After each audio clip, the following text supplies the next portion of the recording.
Bem, então nós temos informação sobre mudança na posição financeira, fluxo de caixa, né? Saber da onde veio esse fluxo de caixa, veio das operações, veio de financiamento, veio de investimento, o que é melhor, o que não é, o que eu preciso evidenciar aqui, o que eu preciso passar para a tomada de decisão internamente com relação a esses fluxos.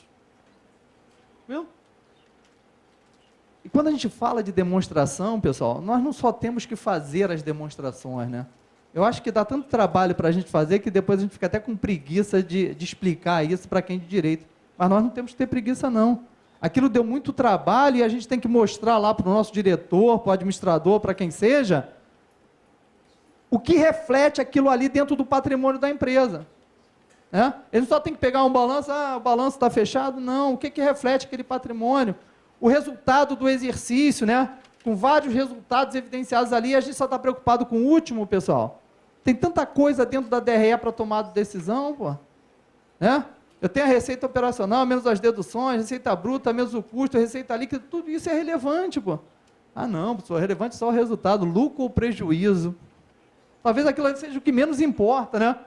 Dentro do processo de quê? De você mostrar para quem de direito as informações que estão contidas dentro daquela demonstração, e não só o resultado final, pô. Pensem, pessoal, reflitam, as demonstrações são o quê? Uma fotografia do nosso trabalho, que não é pouco, pessoal, para chegar lá no final? Né? Por isso, quando me falaram assim, pô, você vai falar de demonstrações, falei, porra, legal, esse é um assunto que tem que estar no nosso sangue, né? Aquilo ali é o resultado final do nosso trabalho, de todas as análises, todos os ajustes, todos os estornos, tudo aquilo que a gente faz lá, depois sai a demonstração, e às vezes a gente entrega. Quer falar com o diretor? Não, deixa na mesa dele, deixa na mesa nada, vamos marcar uma reunião para eu apresentar as demonstrações contábeis, faz um PowerPoint, reserva 2 horas para discussão, porra. Mostra para o cara que o trabalho que deu, o valor que tem aquelas demonstrações. Ah, não, deixa na mesa do diretor. O diretor pega e dá a escada e ele fala assim, pô, esse cara está ganhando 50 mil, pô, só para me entregar isso aqui? E fala, pô, acho que eu vou conseguir um outro por um custo menor. Então, é esse processo, nós temos que mostrar o nosso trabalho, né? Ou seja, o resultado do nosso trabalho, que são as demonstrações contábeis. Então, aqui nós falamos das 3 etapas, reconhecimento, e vamos voltar um pouco, isso tem que estar na cabeça, tá, pessoal? Durante a apresentação, ó, reconhecimento, mensuração e evidenciação. Passar, por favor. E aqui eu gosto de trazer definição, já falei para vocês, mas nós temos que saber a definição, né? Eu não gostaria mais de encontrá-los na rua e perguntar o que é ativo, e vocês me responderem bens e direitos. Vai que a gente, pô você estava lá Eu pergunto, o que é ativo? Você, bens e direitos, eu não vou gostar, certo? Tá? Então, o ativo é um recurso controlado pela entidade, né, como resultado de eventos passados, do qual se espera que gere o quê? Benefícios econômicos. Legal. Ou seja, se não tiver essas características, não estará registrado no ativo. Ah, professor, e se for minha propriedade? Se for tua propriedade e não atender a isso, não deixará de ser tua propriedade, ou propriedade da empresa. Só que não estará evidenciada onde? No balanço. Vamos dar exemplo de um mundo real disso? Vamos dizer que eu tivesse uma empresa na beira-mar, né? Não tem alguns prédios à beira-mar? Né? E isso aconteceu, acho que foi em São João da Barra, ali naquela região de Campos, ali, lá pro lado. O mar começou a invadir aquela região ali litorânea, ou seja, algumas casas que estavam ali na região foram invadidas pelo mar. Ou seja, você morava na beira da praia e agora está morando em alto mar, olha que beleza. Aquele imóvel deixou de ser uma propriedade? Deixou de ser? O mar invadindo? Não. Você tem direito àquele metro quadrado, aquele... Mas, aquele imóvel, vamos dizer que você tivesse uma empresa instalada nele, toda a parte administrativa. Quando o mar começou a invadir, você não ia dar colete salva-vida para os teus funcionários. O que você ia fazer? Tirá-los de lá, concorda? Para um outro local. Então, tirou, o imóvel deixou de gerar fluxo de caixa pelo uso. Certo? Já não está gerando benefício pelo uso. Ah, mas eu posso vender, né? Pode. Alguém vai comprar? Certo? Se ninguém compra e você não gera fluxo de caixa pelo uso, ele é um ativo que não atende o critério de reconhecimento. É a tua propriedade, fica rezando para o mar, pô, o mar vai baixar, eu vou construir novamente minha casa. Mas enquanto não baixar, ninguém vai querer comprar um terreno em alto mar, como não compra terreno na lua, né? Dizem até que tem gente que compra, né? Pô, na lua deve ser legal, deve ter menos violência. Mas se não reflete, se não atende o critério de reconhecimento, não estará capitalizado no ativo. Tranquilo, isso é só um exemplo. E isso pode acontecer com outras empresas. Nós tivemos há pouco tempo aqui na nossa cidade 3 edifícios que desabaram, não desabaram? Ou seja, esses já perderam valor. Impermit neles lá, baixa porque deixou de gerar. E aqueles que estavam próximos ali, que podiam sofrer danos, ou até sofreram danos, e pudessem ser irrecuperáveis, ou seja, você teve que desocupar, e além disso, alguém vai comprar aquilo ali? Não. O que você tinha que fazer, se aquilo estava registrado no teu ativo? Baixar ele do teu ativo. Se em algum momento ele retornasse, voltasse a gerar fluxo de caixa, seja pelo uso ou pela venda, ótimo, você retornava ele para dentro do teu balanço. Tranquilo? Então, esse é um processo que a gente tem que refletir. Isso está na definição. A gente não gosta, né, pessoal? Teoria, né? É ou não é? Teoria, quando falava naquela disciplina, eu não estudei, né? Porque teoria da contabilidade entrou na década de 90 lá no currículo, né? Mas quem se formou depois, quando chegava assim, pô, disciplina, teoria da contabilidade. Ah, meu Deus do céu, aquela coisa chata. Eu já sei praticar, já fechei balanço, né? Bateu 1000 no ativo e 1000 no passivo. Não dizer nada. Ou seja, não adianta você saber fazer, mas não saber por que fazer. Não saber explicar o que fez. Por isso que boa parte não, alguns profissionais de contabilidade não fazem questão de explicar. Não fazem porque tem insegurança no momento que será questionado. E por que insegurança? Porque não conhece teoria da contabilidade. Certo?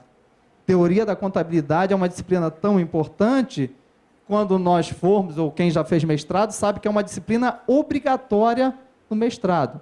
Uma das poucas obrigatórias, né? Você tem que fazer 15 disciplinas ou 20, mas só 5 são obrigatórias. Então, só para a gente medir a importância da teoria da contabilidade. Isso fica bem claro quando um leigo te pergunta, né? Nós temos diretor leigo, não temos, nas nossas empresas, em contabilidade? Temos, né? Não sabe. E ele vê lá no resultado R$1 milhão e precisa pagar 800, e ele pergunta para o contador, vem cá, quero pagar aqui a folha de pagamento, você me disse que teve um resultado de 1 milhão aqui, onde é que está esse 1 milhão? Não dá para a gente titubear, né? Nós temos que explicar para ele, porque senão ele troca de contador, né, pessoal? Não é que explicar, não, diretor, esse resultado que está aqui é um resultado econômico.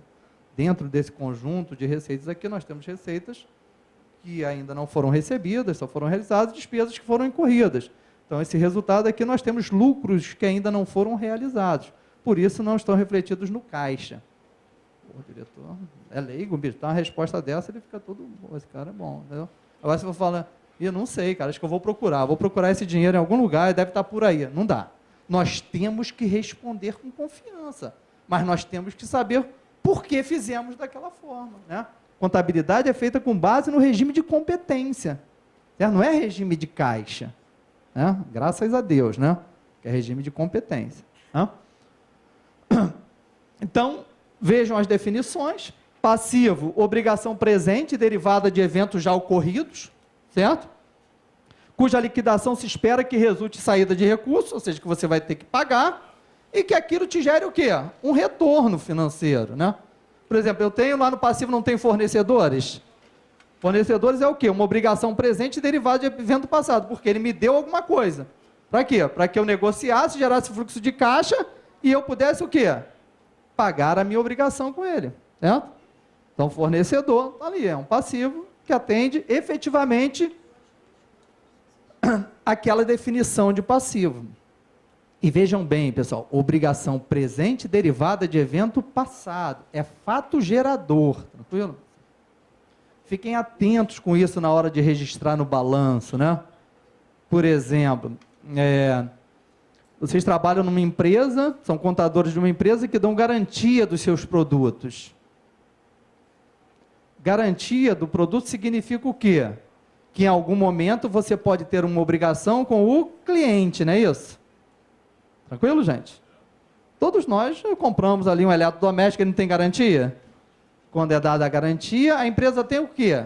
Ela tem um passivo. Vejam bem, o problema vai ocorrer no futuro, não vai? Pode vir ou não ocorrer no futuro, mas a obrigação é presente, certo? É no momento da compra é que existe o quê?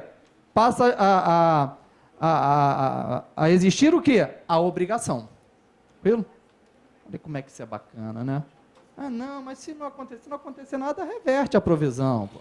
Certo? Ah, isso é o reconhecimento. E como é que eu mensuro isso? Olha só, já partindo para outra palavrinha lá. Mensurar com o quê? Com base em quê? Numa estimativa, né? Numa estimativa confiável. Eu tenho bom controle de qualidade, o percentual que eu tenho de problemas nos meus produtos é de 2% dos produtos que dão, 3% eu reparo, 2% eu troco, então 5% faço uma mensuração e registro na contabilidade, certo? Com base em quê? Numa documentação hábil ou legal? Documentação legal, nenhuma dúvida, né?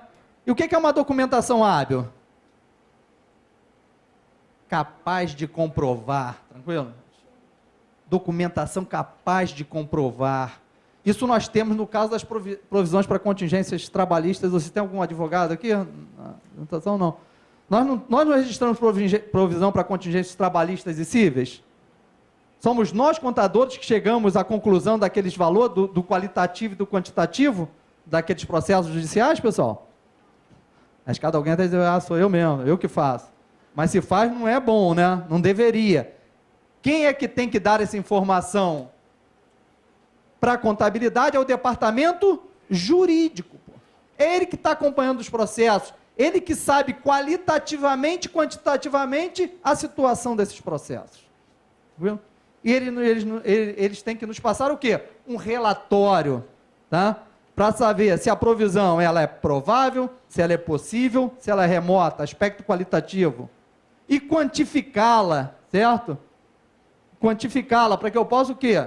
Atende o critério de reconhecimento de um passivo e eu consigo mensurar de forma confiável aquele valor. Isso sim, eu registro ali uma obrigação presente derivada de evento passado, certo? E também não confundir o quê? Provisão com reserva, tranquilo, pessoal? Provisão é uma coisa, reserva é outra. Veja bem, provisão, fato gerador, já ocorreu. Reserva, está relacionada a um evento futuro, que pode ocorrer ou não, certo? Por isso que tem lá no PL, não tem lá uma reserva de lucro chamada reserva de contingência? Tranquilo? Veja bem, lá é o quê? Você separando parte do lucro para algo que pode vir a ocorrer ou não, mas você se resguarda dentro do processo. Tenho certeza que se vocês pegarem um balanço da Petrobras, por exemplo, deve ter lá reserva de contingência. Por que deve ter? Imagine o volume de oleodutos, né, gasodutos que tem aí da Petrobras, que podem sofrer algum dano e causar, né, prejuízos para uma determinada região, ou seja, eles já preventivamente separaram parte do lucro para fazer a contrapartida dentro do processo. Tivemos um exemplo de mundo real, né? Samarco, olha ali, né? Veja bem, as contingências, quando você fala, mas isso não acontece, não, acontece. Ali está um bom exemplo do que acontece, né, pessoal? Mundo real, né? Devastando ali uma região, acabando com o rio, né? Matando pessoas dentro do processo. Ou seja, por isso que essas empresas que podem vir a causar esses danos, elas têm que separar parte do lucro, ou seja, mas não dá para suprir tudo, tudo bem, mas parte você segurou, você não pagou dividendos, não distribuiu de alguma forma. E o patrimônio líquido, obviamente, é o valor residual dos ativos da entidade, ou seja, patrimônio líquido, que a gente chama de capital próprio, né? Patrimônio dos sócios, acionista, lá qualquer nomenclatura que a gente dá, é o quê? Na verdade, ele é um valor residual, é a diferença entre os ativos e os passivos da entidade. Tranquilo? Por favor. E E aí, obviamente, depois dessa explanação, a gente vai ver aí um pouco das demonstrações, né?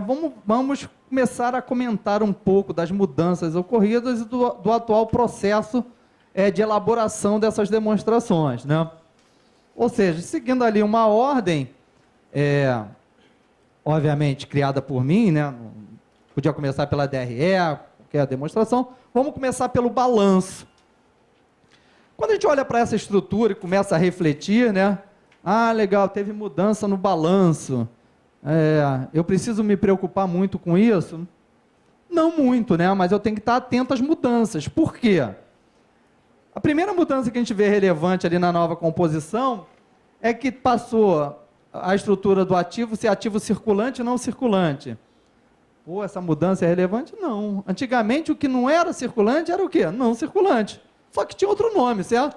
Era ativo realizável a longo prazo, ativo permanente, agora é ativo circulante. Porque às vezes a gente se desespera tanto com algumas coisas, eu nunca mais vou... Pô, peraí, gente. É aquilo que eu falei, a essência da contabilidade não mudou. Agora, se o que a gente conhecia não era suficiente para refletir isso aí é outra coisa, viu? Mas o balanço é ativo circulante ou não circulante. O que nós tivemos ali de mudança no não circulante? A entrada de um grupo específico para o intangível, né?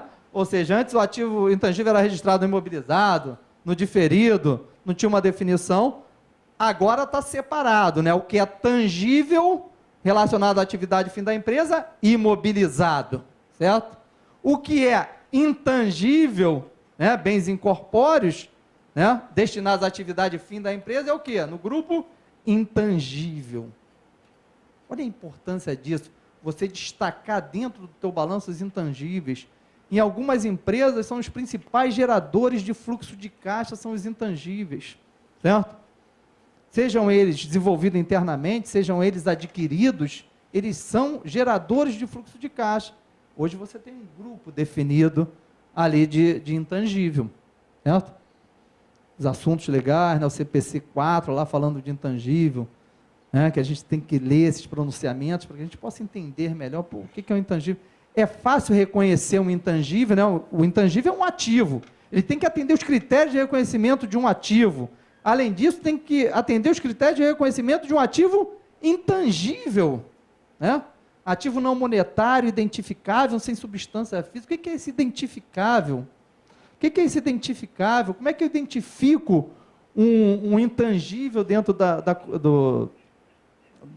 do balanço, né?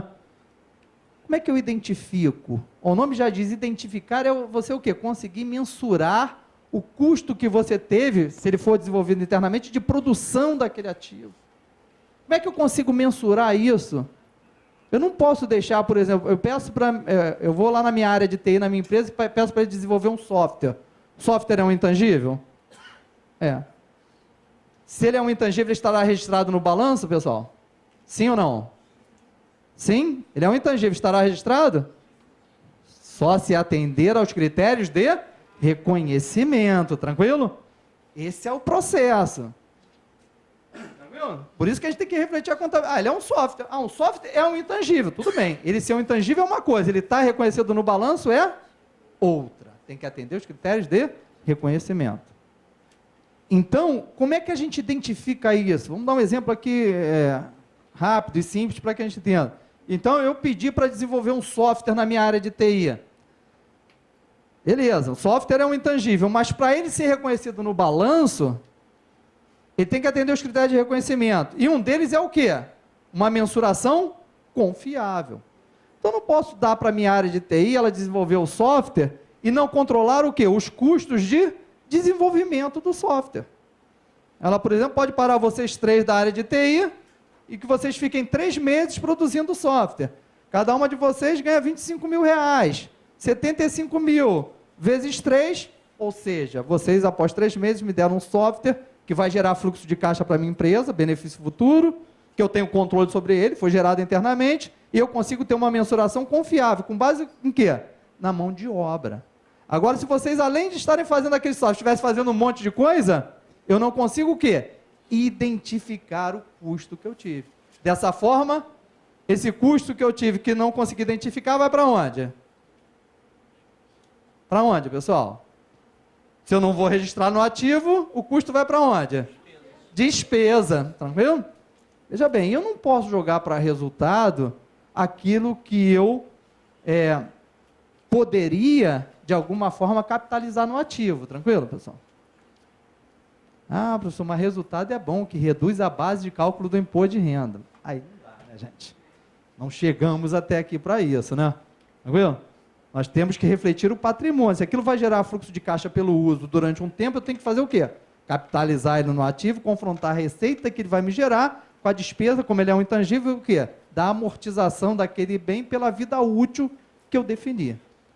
Aí sim, aí eu chego num processo bacana, né? Ou seja, eu estou refletindo o patrimônio da minha empresa.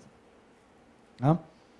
Então, esse intangível é uma coisa maravilhosa, né, da gente discutir. A gente ficaria aqui, acho que 3 dias discutindo intangível, falando de pesquisa, de desenvolvimento. É uma dúvida que os contadores têm. Quando é que eu capitalizo? Quando é que eu não capitalizo? Quando é que chega nesse meio termo? Vamos dar um exemplo aqui rápido de mundo real, que todo mundo acompanhou. A Petrobras, né, a nossa maior empresa aí, né, estava num processo de óleo na camada do pré-sal. Todo mundo não ouviu falar nisso, pessoal? Para ela saber se tinha óleo na camada do pré-sal, ela tinha que fazer o quê? Uma pesquisa, certo? Uma pesquisa. Esse custo que ela tem de pesquisa, ela poderia capitalizar, pessoal? Poderia? Primeiro, a resposta é aquela: atende aos critérios de reconhecimento? Enquanto está em pesquisa, não, né? Porque quando você está em pesquisa, você está buscando o quê? Conhecimento, que você ainda não atingiu. Só vai atingir quando passar para quê? Para um processo de desenvolvimento, tranquilo? Veja ali, enquanto está em pesquisa, qual o benefício econômico futuro que você garante que vai ter? Você pode chegar lá, pesquisou e falar assim: ah, tem óleo. Ah, mas tem pouco. Ah, tem óleo, mas eu não consigo tirar. Por acaso a Petrobras tem tecnologia para tirar óleo de águas profundas, mas podia não ter. Entender que a relação custo era maior do que o benefício. Então, enquanto não chega no processo de desenvolvimento, você não pode capitalizar intangível. E quando chega em desenvolvimento, pode capitalizar? Depende. Você pode chegar num processo de desenvolvimento, mas ele ainda não ser maduro o suficiente para que você, de forma concreta, entenda que aquilo vai te gerar o quê? Benefício econômico. Né? Então, pesquisa sempre despesa.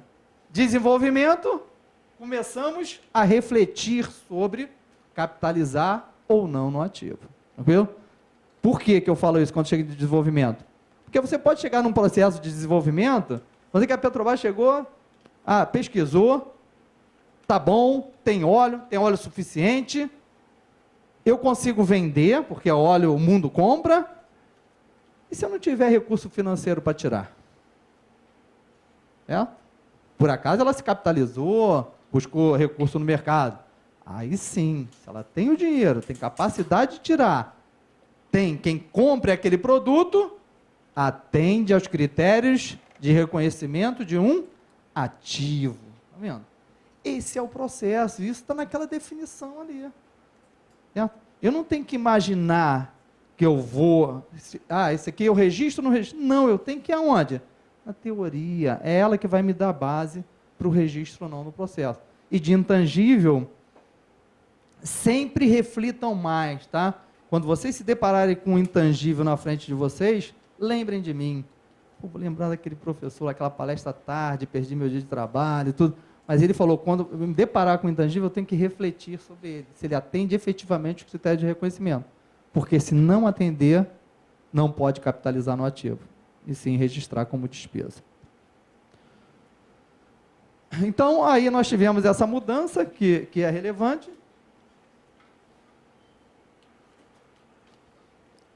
Uma coisa interessante também, que eu sempre pergunto, né, primeiro para a gente descontrair um pouco, e para a gente ver o entendimento dos nossos colegas e alunos, né? Sempre pergunto na sala de aula, um edifício eu registro em que grupo ali, pessoal, o edifício? O que vocês responderiam? Imobilizado? Eu adoro essa resposta depende.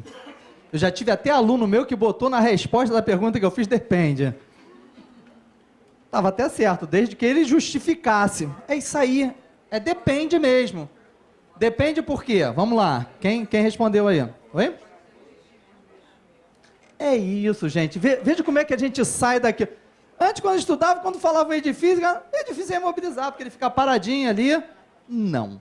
Nós temos que refletir, para que é esse edifício? Esse edifício é para as minhas atividades, as atividades operacionais da empresa? Sim, imobilizado.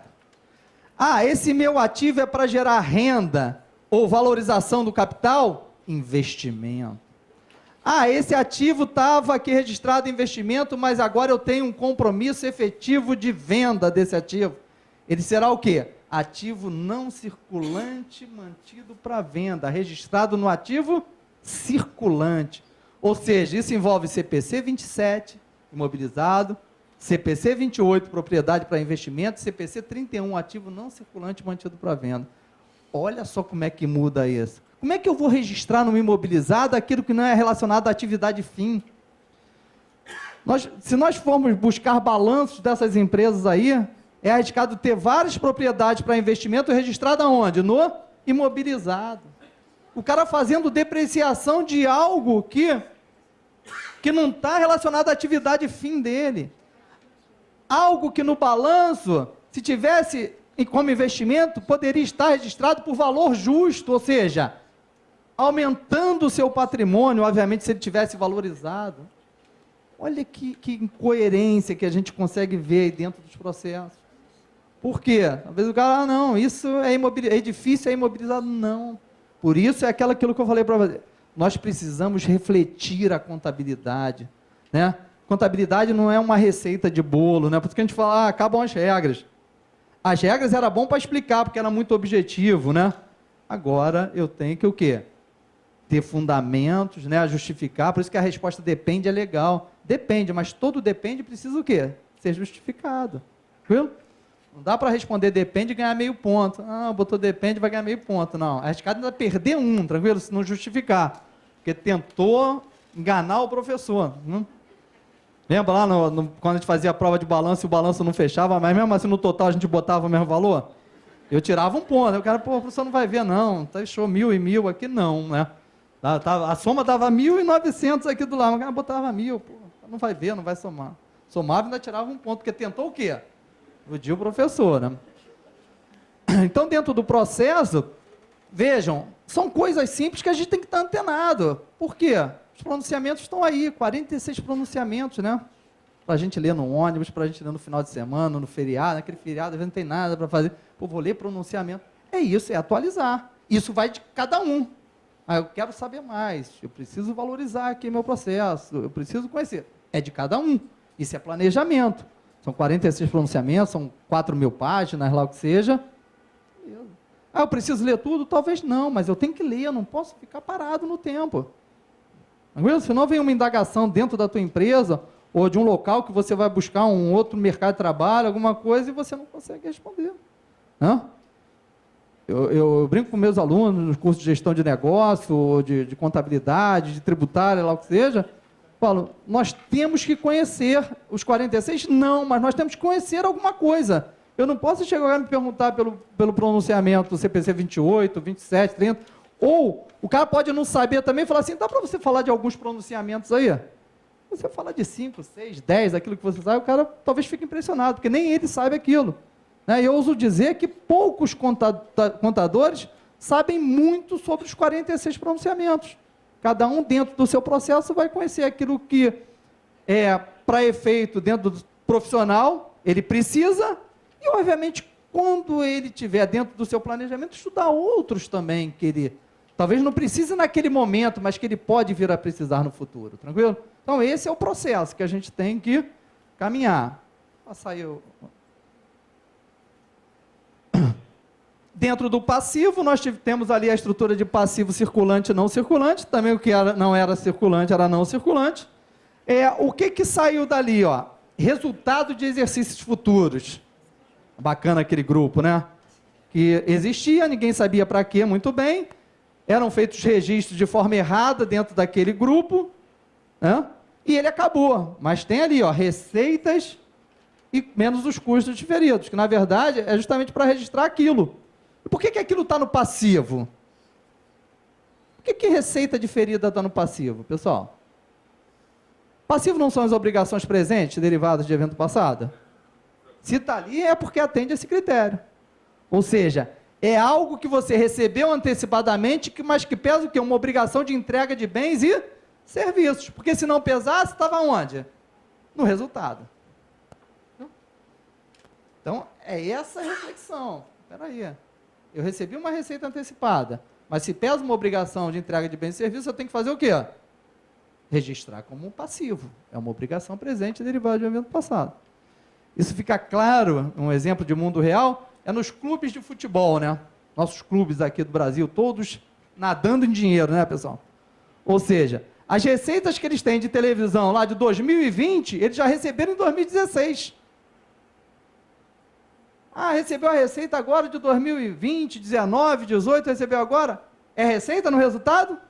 Não, pô.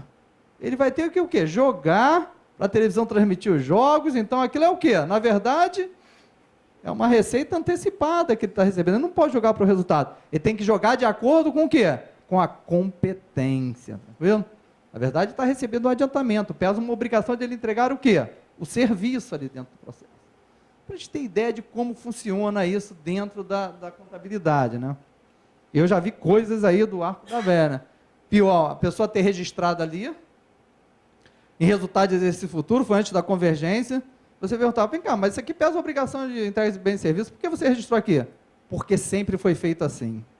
É demais, nunca deem essa resposta, gente. Mesmo que vocês não tenham outra, é melhor não dar, tranquilo? Porque o sempre foi feito assim, quando está errado, é triste. Significa o quê? Que você nem avaliou o que estava sendo feito, você só fez como era feito antigamente. Essa é a pior resposta que o gestor pode receber, é essa. Sempre foi feito assim. E aí, quando está errado, significa que você não deu a mínima para o que estava fazendo. Você só copiou aquilo que vinha sendo feito. Então, pensem antes de dar essa resposta para o gestor. Tá? Aqui dentro do patrimônio, nós tivemos algumas mudanças em reservas de capital, né? Prêmio na emissão de debênture, né? Dentro do processo, ou seja, foram criadas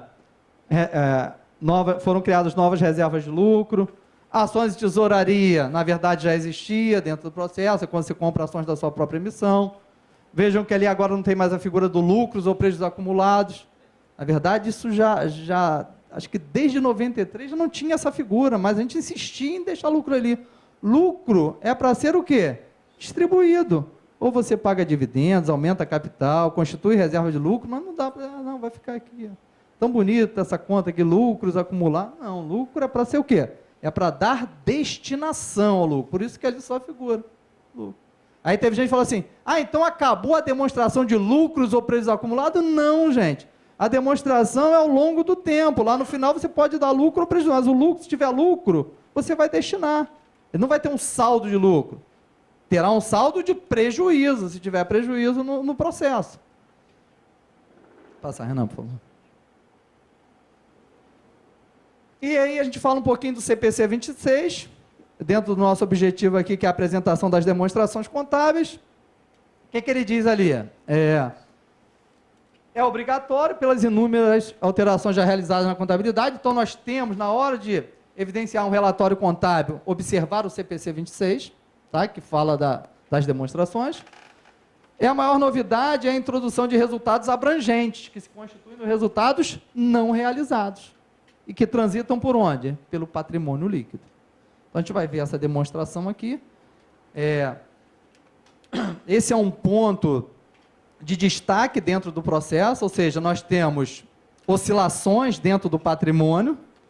Essas oscilações, na maior parte das vezes, se refletem aonde? No resultado, certo? Dentro de ganhos e perdas.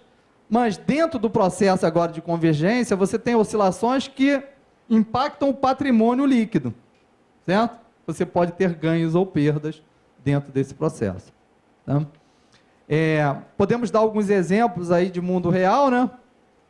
Vamos dizer que você tivesse ações da OGX. Todo mundo lembra dessa empresa? Do Ike Batista, né? Ou seja, você podia ter ações e definiu que aquelas ações você não sabia bem o que ia fazer com ela e botou ela disponível para venda. Disponível para venda significa o quê? Que você não pensa em negociar, a ação não tem vencimento, então não vai até o vencimento e você colocou.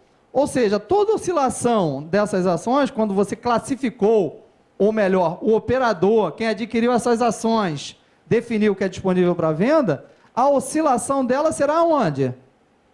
No patrimônio líquido. Ou seja, se ela tiver ganhos ou tiver perdas, ela vai aumentar ou vai reduzir o patrimônio líquido. Certo? Só que isso não está refletindo o resultado. Tranquilo? Mas qual o objetivo da DRA, né? Demonstração de resultado abrangente? É você refletir essas oscilações aonde? No resultado abrangente, naquilo que possa vir a afetar imediata ou imediatamente o teu patrimônio, o teu resultado. Tranquilo?